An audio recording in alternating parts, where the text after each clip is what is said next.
the Johnson Wax Program with Fibber, McGee, and Molly.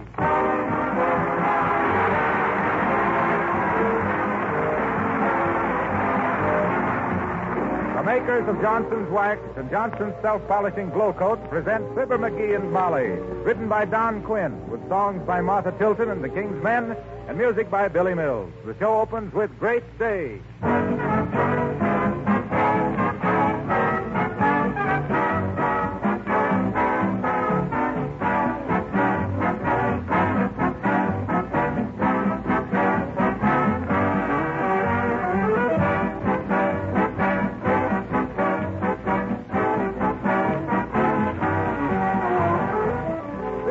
I was passing a neighborhood school just as the recess bell rang, and I stopped and watched as the youngsters came tumbling and racing out of the building like a herd of wild animals.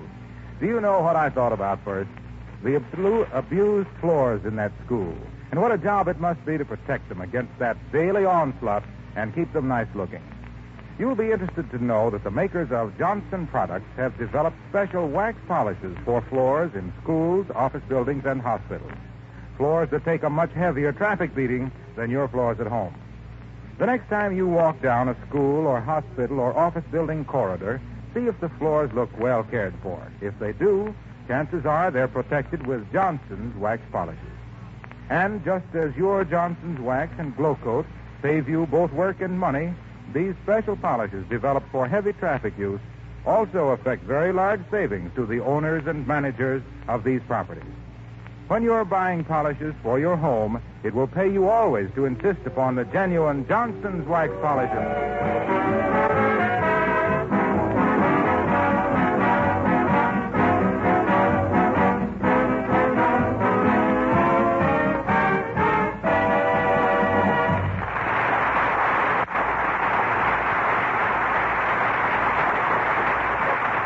Have you ever stood in your front door for half an hour saying goodbye to a visitor who wouldn't go home?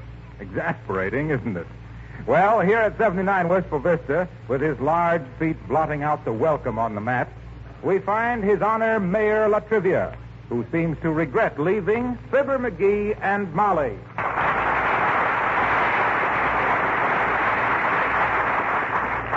Good night, Mayor Latrivia. Good night, Mayor. So nice of you to drop in. Not at all, Mrs. McGee. I'm only sorry your husband won't take the job.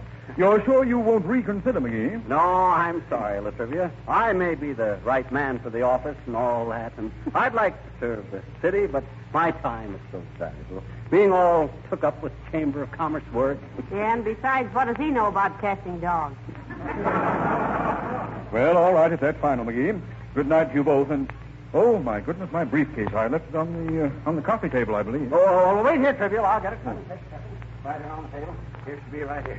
Here's your briefcase, Trivial. I'll come and see us again sometime. Thank you, I will. Good night, Mrs. McGee. I've enjoyed this visit very much. Good night, Your Honor. I hope... Oh, sure. Come in. Hello there, kids. Oh, hello, Mr. Mayor. Good evening. Glad to see you, but I must be going. Hey, wait a minute. What I got to say will interest you, too, Mayor. Well, I suppose I can wait one more minute and hear what this gentleman has to say. What gentleman? Who, me? Oh! Well, here's the proposition, kids, and Mr. Mayor. I'm selling chances on a turkey for Thanksgiving. Oh, no, I don't like those things. In the first place, I never gamble. And besides, every time I do it, I lose. Besides, you got to wait too long to see if you win. Not on this one, Johnny. Draw a number, and if it's the lucky one, I'll tell you right away. How's about it? Only 2 bits. Here, I'll take one. Well, all right, so will I. Well, now you've talked me into it. Give me one, too, old-timer. Okay. One for you, daughter, Mr. Mayor. All right, Johnny, open them up. Okay. Call your numbers, kid. 27. 85. 207-540-78. Hey, give me that. That's my Social Security card. Here's your number, Johnny. 17. Well, did any of us win? Nope. The winning number was 33. But the first fellow to take a chance this morning got that and won the turkey.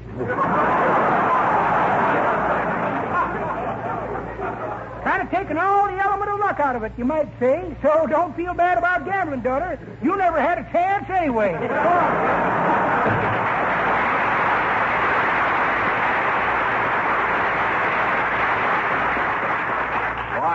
antiquated old gyp artist. Who does he think he Oh, is? that's all right, Mr. McGee.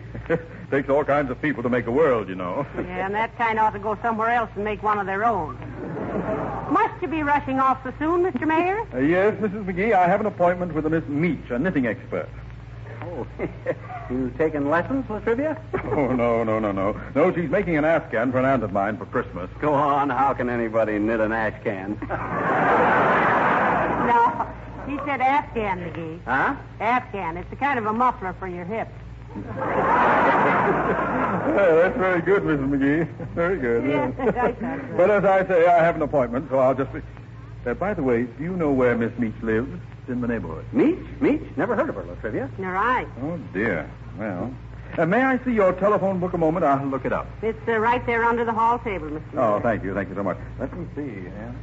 Hey, Molly, ain't he ever going to get out of here? What can we do? We can't very well take him by the nape of the neck and throw him down the front steps, can we? Maybe not, but you're putting some awful evil thoughts in my curly little head. Personally, I'd like to... Well, I found it. Thank you very much, and good night. Well, good night, Trivia. Good night, and next time you're out this way... Yeah, I'll get it, Molly. McGee's residence? Yes, huh? Oh, is that you, Mert? Yeah, the mayor's right here. It's for you, Your Honor. Oh, good thing I stayed a few seconds. How's every little thing, Mert? It is, eh? What's that, Mert? Your grandmother? Plastered again, eh? Oh, McGee, what on earth happened? Mert's grandmother got pleurisy again. They got her plastered from here clear around to here. What's that, Mert? Oh, yes, the mayor's right here. Okay, I'll tell him, Mert. Goodbye. Who was it, McGee? Your secretary called. Says to remind you that you're laying the cornerstone for the new roundhouse tomorrow. Oh, yes. Yes. I completely forgot about that. Thank you. Well, I'd better be running along now. Goodbye. Goodbye, Trib. Come in again sometime. Thank you, I will. I'll be past here again next week in connection with paving the alley back of your house. Oh, yes, it's in terrible shape now. Oh. You can even see big holes in it from our kitchen window. No. Oh, sure you can. I looked My out the... goodness, I never really... Oh. Do you mind if I look? Why, no, not at all, Mr. Mayor. Right this way and through the hall here. Oh, well, that guy here. I know one way to get rid of a guy like that, but somebody's sure to find the body.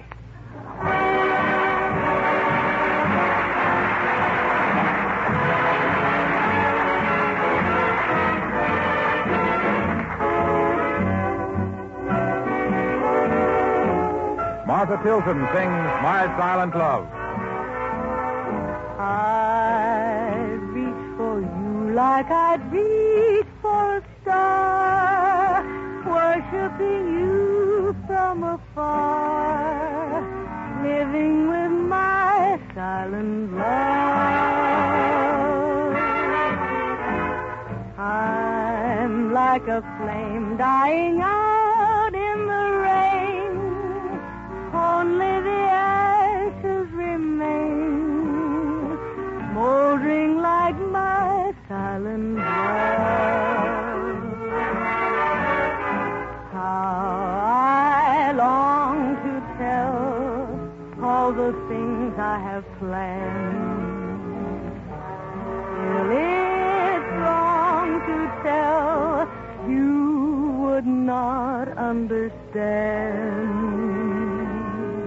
You go along, never dreaming I care, loving somebody somewhere, leaving me my silent love. How I long to tell all the things I have planned. Still, it's wrong to tell, you would not understand. For you go along, never dreaming I care, loving somebody somewhere, leaving me my silent love.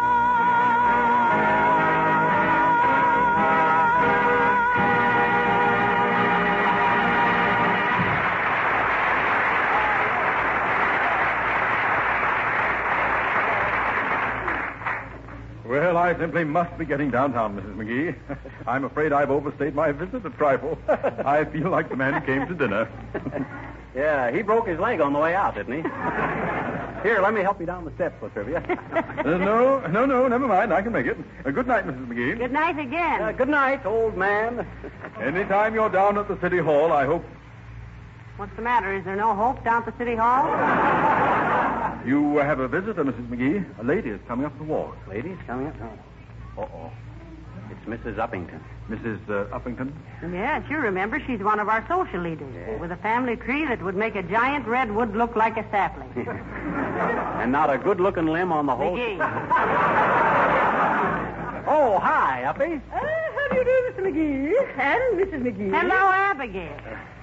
Nice to see you again, Mrs. Uppington. I saw your automobile out in front, Your Honor, and thought I might speak to you for a moment. Am I interrupting? Oh, no. The mayor was just leaving, Uppy. 3 hours later, and you probably would have missed him. Not that we would like to have him spend the rest of the evening with us, what there is of it. What was it you wished to consult me about, Mrs. Uppington? Your Honor, the Ladies' Club, of which I am temporarily chairwoman... Here, woman, have a chair. Temporarily. Thank you, no. Our club, Your Honor, has passed a resolution demanding that the City Council supply heated water for the horse shop on the east side of City Hall Square. We consider it cruel and inhuman to let those poor animals drink half-frozen water all winter. That's a great idea, Uppy. I think they ought to have a box of Kleenex there, too. So they can wipe their faces. Ever notice how they kind of drip all over their puss after they have McGee, Mrs. Uppington is serious. How can you tell? By the way, she sticks out her chin. Which one? The top one? Now, please, I am serious. Well, Mr. Mayor? Mrs. Uppington, my compliments to the ladies of your club, whose admirable sentiments do them credit. Please inform them for me that this matter has already been presented to the City Council, and action was deferred indefinitely for the excellent reason that Wistful Vista is not only not a one-horse town, it is a no-horse town. Well, looks like your campaign had whinnied right in your face, Abigail. Why don't you girls get busy and knit some silencers for our manhole covers?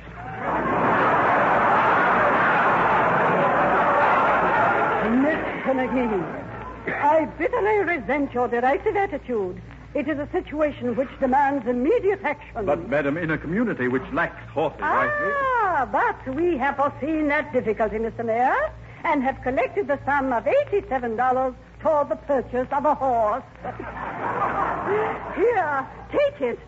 Oh, and now perhaps we girls can sleep at night, knowing that the poor frozen animal, when we get it, can drink his fill of nice, warm water. Oh, thank you, Mr. Mayor.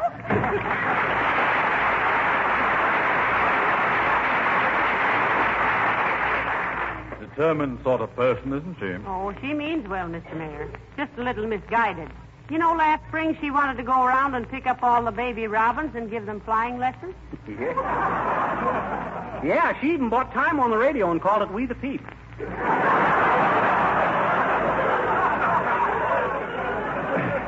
Oh, yes, I remember it. Laid an egg. Oh, well, I simply must be trotting along. Thank you for a very pleasant visit. Oh, not at all, Latrivia. Glad you dropped in. Well, so long. Goodbye, Mr. Mayor. Goodbye. Goodbye, Mayor. Molly. Hello, Fibber. Oh, hello, Mr. Mayor. Don't delay the mayor, Wilcox. He's anxious to be on his way. Yes, we're nearly desperate. I mean, the mayor has desperately been trying to leave for an hour now, haven't you, Your Honor? Indeed, I have, Mrs. McGee, but I'm glad Mr. Wilcox dropped in. I did wish to see him. Well, we might as well go back into the living room, folks. I've been leaning against this jam so long I can hardly hold my raspberries.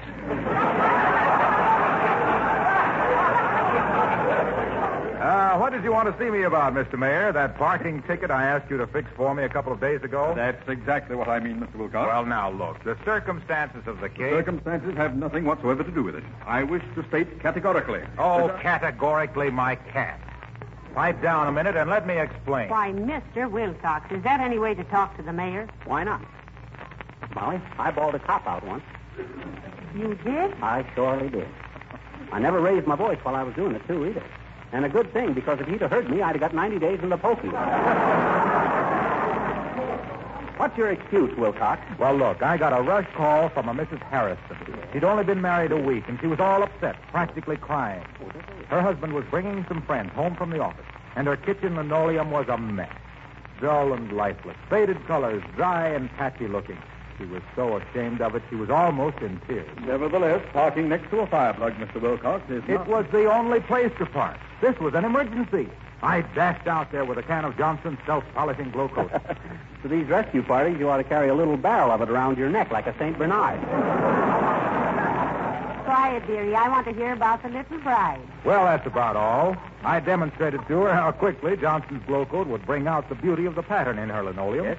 How it would restore the luster and brilliance and make it so much easier to keep her kitchen clean and sparkling, and with absolutely no rubbing or buffing.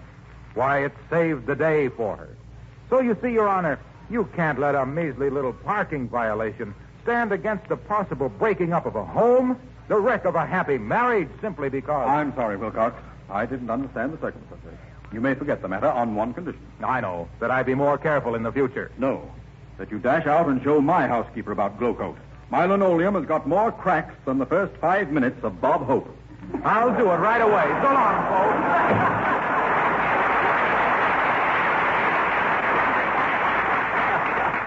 Ah, that Wilcox is a great guy, Latrivia. He's going places. How about you? Oh, yes. What am I thinking of? Excuse me for procrastinating my departure. Here's your briefcase, Mr. Mayor. Oh, thank you. And may I say that Here's your hat. Thank you. And I wish to express Drop my... in again any time you're out this way, Mr. Mayor. Goodbye. Goodbye, and I only hope... Oh, not a bit of it, old man. Not a bit of it. So long now. Glad you dropped in. Things kind of get dull around here around midnight. Yes, Kind of dry, too. yes. I'm pretty dry myself. May I trouble you for a glass of water before I leave, Mr. McGee? Why, of course, Your Honor. Just step out into the kitchen here and... Oh, well, I'll be a monkey's uncle. If that guy takes any longer to pull his freight, he's going to hear from the Interstate Commerce Commission. All that dead... Hi, mister. Oh, hi, sis. Look, beat it and come back some other time, will you? Why? We got a visitor who we've been trying to get... Trying to get him out of here for 2 hours. I don't want you delaying him, too. I know. It's Mayor Latrivia, I betcha. How'd you know? I saw his car outside. Oh. Gee, it's a snarky one, too. It's a super duper. Hey, easy on the slang, sis. You see what it did to me. Why? Well, the use of slang indicates the possession of an inadequate vocabulary. If you can't express yourself in legitimate English, you're sticking your neck out for some slug to tag you as a chumpo. See?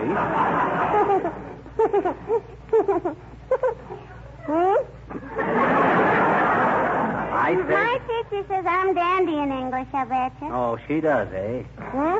I said she does. That's what? Your teacher says you're dandy in English. She does she? That rabbit, you just said she did. My teacher says I'm a dandy on colloquialisms, mister. How are you? Oh, I'm fine. How are you? I mean, how are you on colloquialisms? Well, I never went in much for athletics. I bet you don't even know what a colloquialism is, I bet you. Go on, everybody knows that. I'll bet you don't. I do, too. Oh, yeah?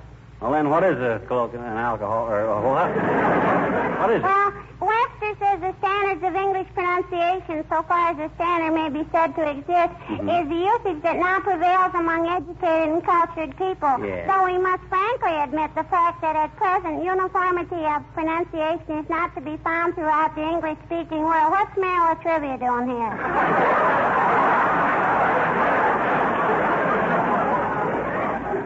How did Webster ever hear about Mayor Latrivia? Look, sis, please beat it.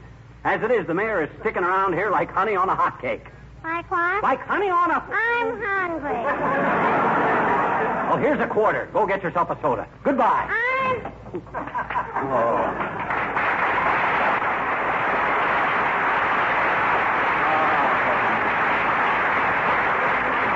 What a night. It ain't enough that we got a guest that's allergic to doorknobs. I got to be pestered. Well, McGee, the mayor's going now. Yes, Mr. McGee, and thank you for all your trouble. Oh, think nothing of it, Latrivia. I'm going to miss you around here. Well, if I do, I'll take another throw. Now, McGee, you know he's just kidding, Your Honor. Yes, of course. Yes. Quite a gotcha. Yes. It's nice to have seen you. You needn't show me the door, Mrs. McGee. I know the way. All right, Mr. Mayor. Oh, no, not in there. Not that door, Latrivia. Why, isn't this the front door?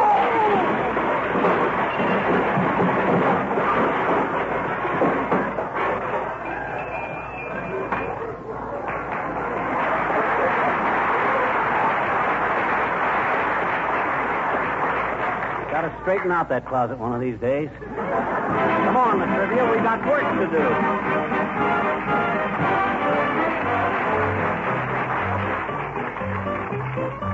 The King's Men sing 30 more shopping days till Christmas, still have lots of time. I've decided to skip this year, I won't spend a dime. Tick-tock, tick, only 30 more shopping days till Christmas. Gee, that's not so long. I am sending out cards this year, then I can't go wrong. I'll have to buy one little present for Aunt Minnie. That can wait a while. Lots of time to choose, what have I got to lose? Still got 20 more shopping days till Christmas. Gee, but it's a bore. Let's see, 20? Well, that's not bad. Still got 20 more. Take your time, what's the rush about? Stop that hurrying, stop that worrying, hurry and worry is out. All you gotta do is make a list, decide upon the price to pay. All the dinner and the bother and the lather and the pother will be done before Christmas Day. Trust me, I'll be ready then. Golly, Mr. Dooley, there's that man again. Tick-tock, tick-tock, tick-tock, tick-tock, tick-tock, tick-tock, tick. Monday, Tuesday, Wednesday, Thursday, Friday, Saturday, Sunday. Only 5 more shopping days till Christmas. Better go buy a tree. Must get Mama that new fur coat. She'll be mad at me. Tick-tock, tick-tock, tick. Only 3 more shopping days till Christmas. Lots of things to buy. Should have started it weeks ago. How the time does fly. Almost forgot to get that streamlined train for Junior. Where's my shopping list? Molly and Tony and Michael and Fred, a dolly, a pony, a cycle, a sled. Hear me calling Santa Claus, I need your help because there's only 2 little shopping days till Christmas. Now it's almost here. That old feeling gets in your hide, comes a stealing up here inside. Now I'm sorry that Christmas tide comes but once a year. A Merry Christmas and a Happy New Year.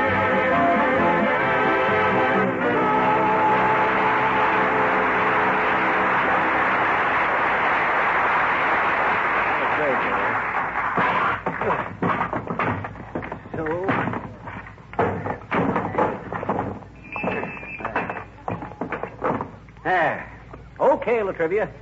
You can put your coat back on now. That's everything. You know, I really don't think you should have made the mayor put all those things back in the closet, McGee. Oh, that's quite all right, Mrs. McGee. But what puzzles me is, how on earth can you get all that junk into that horrible little 2x4 hole in the wall? Well, it's just an accumulation of little treasures, Mr. Mayor. Sort of a domestic Fort Knox. Yeah, it saves time, too. When I come downstairs at night looking for burglars, I know darn well they ain't in there. So I get in there. Well, you got to be gone, Latrivia? Yes, and believe me, I'm truly sorry if I've discommoded you. My departure has been postponed again. I'll bet a cookie. Come in. Hello, Mrs. McGee. Hello, Mr. McGee. Oh, hello, Mr. Wimple. You met Mayor Latrivia, Wimp? Oh, yes. Mr. Wimple wrote a poem in honor of my inauguration as mayor. Oh. Didn't you, Mr. Wimple? Indeed, I did, Your Honor. 2 verses and 27 choruses. I called it Our Old Gray Mayor, He's Just What He Used to Be. Sweetie Face, my wife, always says... Incidentally, how is the little woman, Wimple? The, what, Your Honor? The little woman. You're really not much on dimensions, are you, Mr. Mayor? I'm afraid little is a bad description, Your Honor. No, Mrs. Wimple is what we refer to as an Amazon, Trivial. Amazon? River? Yeah. She's long and wide and with a big mouth. Slow moving but dangerous, and you cross her at your own risk. Now, Mr. McGee, that's hardly fair to Sweetie Face. Well... She's really a charming person, really. You should see her sitting in the window of an evening, cuddling her pets in her lap. Oh. What are her pets, Wimple? Well, she has one leopard and one pygmy elephant. Once she had a kangaroo that she used to box with, but not anymore. Well, what happened to it, Mr. Wimple? Oh, it got a cauliflower tail and went back to Australia. Well, was there something we could do for you, Mr. Wimple? No, Mrs. McGee, I just stopped in to pass the time of day. It's 9:45. Good night.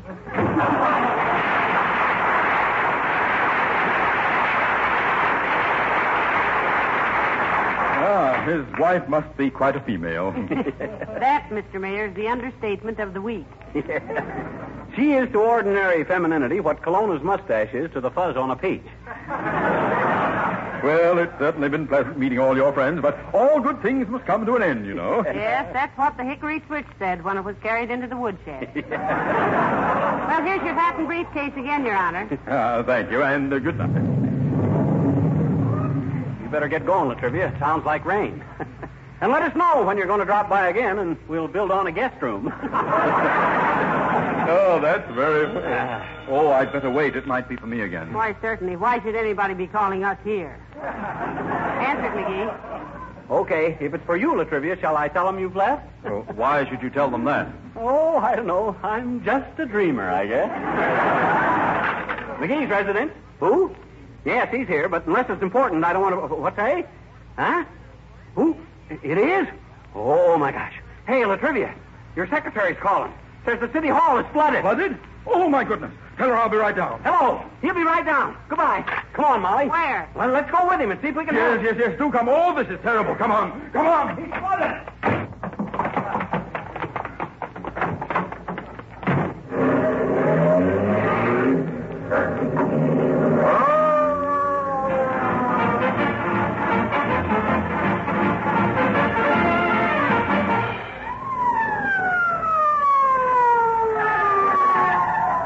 Come on, McGee. Hurry, Mrs. McGee. Say, what is this anyway? Don't I don't... talk now, Molly. Come on inside. That's it. Where's the fire? Oh, where's... What's it? I don't understand this.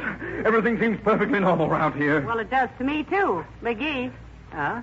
I thought you said my secretary said the city hall was flooded. Yeah, but you didn't let me finish. She said it was flooded with phone calls wanting to know if you'd be back tonight. Well, heavenly day.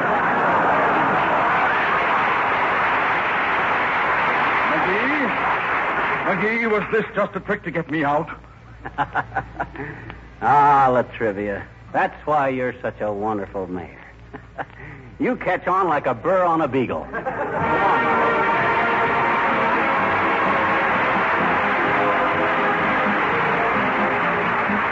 It takes more than brick and mortar and shingles to make a home. Yes, that's pretty obvious. It's a thing every woman knows, especially if she's got children. You know, it's pretty important for children to like their home, to be proud of it and want to bring their friends there. How do smart women go about making their homes attractive? Not necessarily by spending a lot of money. No, you achieve that home-like quality by all the little things you do. The good taste you show in arranging your things. By adding the beauty and protection that wax polish offers with genuine Johnson's wax. The rich beauty that comes with regular application of Johnson's wax to your floors, furniture, and woodwork is impossible to obtain in any other way. It costs little, it saves much, both in wear and tear and in actual housework. Women who know call it protective housekeeping. And to play safe, they always buy the genuine Johnson's wax, paste, cream, or liquid.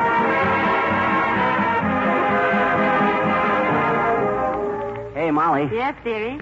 What were we doing when Latrivia moved in on us? Planning our Thanksgiving dinner. Oh, yeah, Thanksgiving dinner. Did you get a big plump gobbler? 20 years ago, and this year he's going to eat chicken. Huh?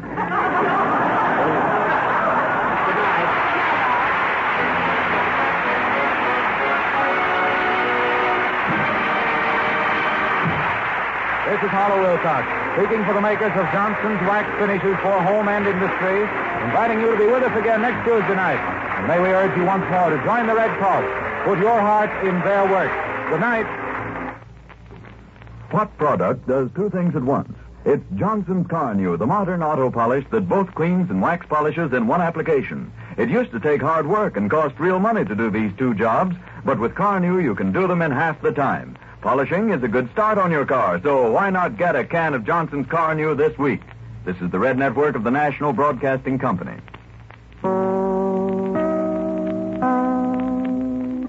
This is Chicago, WMAQ, at 10 seconds before 9 p.m., BULOVA, Bulova Watts time. Bulova, gift of a lifetime. WMAQ.